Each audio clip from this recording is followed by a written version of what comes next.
Today we're going to talk about our solubility rules. Now, our solubility rules are going to be something that helps us figure out if a compound is going to dissolve when in solution. So, something either is going to dissolve or it's not. If something will dissolve, we call it soluble. So that means that it won't look like a solid anymore. It will look like a solution, meaning that whatever the ionic compound is will dissolve into water, meaning that its ions will break apart, and we will call it aqueous, which we will annotate with an AQ. If something is insoluble, that means that it will not dissolve, and so it will look like a solid, and that means that the ions are staying together in that solution. We are going to use these solubility rules just for double replacement reactions. And again, these are going to help us figure out if a double replacement reaction is going to form a solid or not. Now, we're going to talk about what these solubility rules look like in just 1 second. But what we need to know is that once we use our solubility rules, well, how does that tell us if a reaction occurs or not? So for our product side, if we end up with two products that are aqueous, this means no reaction occurs. If we end up with two products that are aqueous, this means that no reaction occurs. If we end up with a aqueous and solid, and it doesn't matter if it's solid aqueous, aqueous solid, this means a reaction did occur. The formation of a solid is a positive conformation of a chemical reaction. If we end up with a liquid, which remember can only be water, and aqueous, this means a reaction did occur. If we end up with liquid and a solid, a reaction did occur.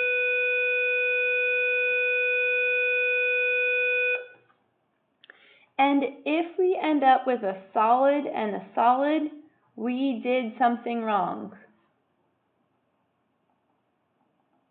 And we should check our work again. Okay? So this is what our product side will look like. For all double replacement reactions that we will be doing, our reactants will always be aqueous-aqueous. Always. Reactants are always aqueous-aqueous. Again, aqueous means that we have some sort of salt, so an ionic compound, that is dissolved into water. So this right here is potassium iodide, and this is something that we consider aqueous. It is a solution. You can't see the potassium iodide in here because it's dissolved into the water. So this is AQ.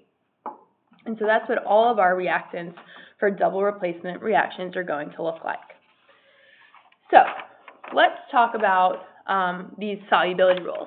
They are in your reference packet for you. I'm going to try to zoom in on these for you and teach you how to read them. Just bear with me 1 second. Okay, so again, these are in your reference packet for you, so if you're having trouble seeing this, please open up your reference packet and find them. So there are two sides of our solubility rules, and there's a way to put this into a sentence so that it makes sense. So we have our soluble side, which remember means AQ, and we have our insoluble side, that means solid. So what we want to do when we are looking at our solubility rules, we really want to be looking, for the most part, at our anions. And so remember, that's the second part of a chemical compound. It's the negative portion, the negative ion. So let's go ahead and read this. The first bullet point here says all nitrates, acetates, ammonium, and group 1 salts. So since it's under the soluble side, it means that any time a compound has a nitrate in it, an acetate in it, an ammonium in it, or a group 1 salt, so that's any of the metals in group 1, it will always be soluble. So next to that compound, we can always write AQ. The next one, it says all chlorides, bromides, and iodides are usually soluble except when paired with silver, lead, and mercury. So most chlorides, bromides, and iodides will dissolve in water. But if the cation that's paired up with it is silver, lead, or mercury, then it will be insoluble. So if a cation comes after an exception, you jump to the other side. So let's read the next one. All fluorides are soluble except when paired with group 2, lead 2, and iron 3. So if you have a fluoride that's with any of your group 2 metals, lead or iron, instead of being on the aqueous soluble side, it would be on the insoluble side. Now, same thing goes for the insoluble side. If you look here, it says all carbonates and phosphates are insoluble except when paired with any of our group 1s or ammonium. So if we have a carbonate or a phosphate that's paired with group 1 or ammonium, instead of being insoluble, it would be soluble. Same thing for hydroxides. It says all hydroxides are insoluble except when paired with group 1, strontium, barium, and ammonium. So your exceptions jump to the other side. And that's how we read this chart. So let's go ahead and do some practice problems and figure out if this is going to be soluble, insoluble, and then I'm going to show you a reaction. So let's say we have sodium nitrate. Let's say that we have barium hydroxide. Let's say we have silver sulfate. And let's say that we have, calcium carbonate. So our job is to figure out if these are soluble or insoluble. So like I said, you want to look up your anion. So for this first one, the name of this anion is nitrate. So go to our solubility rules and search for nitrate. It says all nitrates, acetates, ammonium, and group 1 salts. There are no exceptions to this rule, so since we have a nitrate, we're going to put AQ next to it because it's on the soluble side. Next one, hydroxides. So we look for hydroxides, and hydroxides is on the insoluble side, and it says all hydroxides are insoluble except group 1, strontium, barium, and ammonium. Look, we have barium. So instead of being insoluble like it says it should be, it's actually going to be soluble because it's part of the exceptions. Next one, silver sulfate. So I'm going to look up sulfates on my rules. All sulfates except calcium, strontium, barium, mercury, lead 2, and silver. So sulfates are usually soluble, but when paired with silver, it's an exception, so it jumps to the insoluble side. So we'd put a solid next to silver sulfate. And the last one we have here is calcium carbonate. So it says all carbonates and phosphates are insoluble except group 1 and ammonium. Well, calcium is in group 2, so it does not apply to this exception. So it stays on that side and it is insoluble. So this is how you figure out if a compound is soluble or insoluble. I'm going to zoom out just a little bit because I would like to show you something. Okay, now here I have a bunch of different aqueous solutions. So I'm going to take lead 2 nitrate, so this is PbNO3, and I'm going to react it with potassium iodide. Now, this right here is potassium iodide. We see that it's aqueous. Like I said, all of our reactants are aqueous. And then I have lead nitrate, which again is aqueous. So both of these are aqueous. If we were to do a double replacement reaction, we know that our cations are switching, so lead is now going to be paired up with iodine, and potassium is now going to be paired up with nitrate. Okay, now we want to balance our reaction.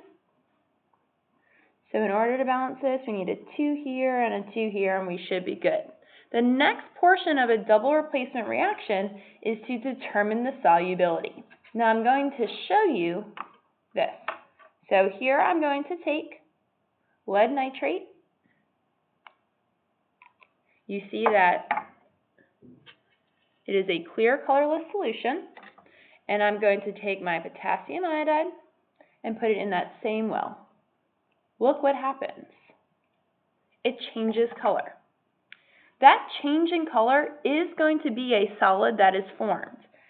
Right now you can't really tell because it takes a little while for the solid to settle to the bottom, but that yellow stuff is particles, and it's a solid.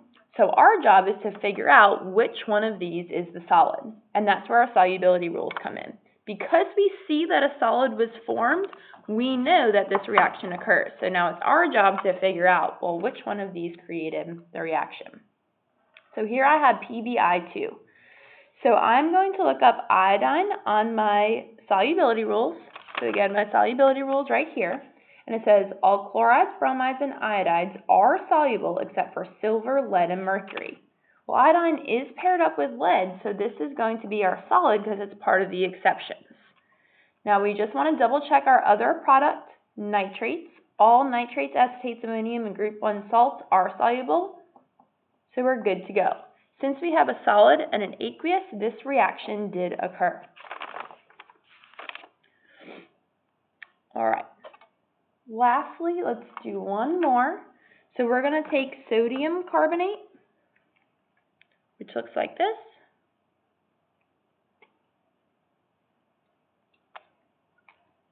And we are going to mix it with potassium chloride. So again, sodium carbonate plus potassium chloride. And we're going to switch our cations again. And so sodium is now going to be paired up with chloride, and potassium is going to be paired up with carbonate. So we already saw that our sodium carbonate was aqueous.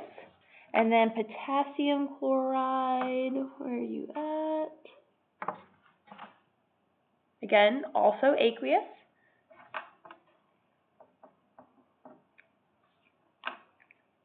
And we're going to go ahead and put this into the same well.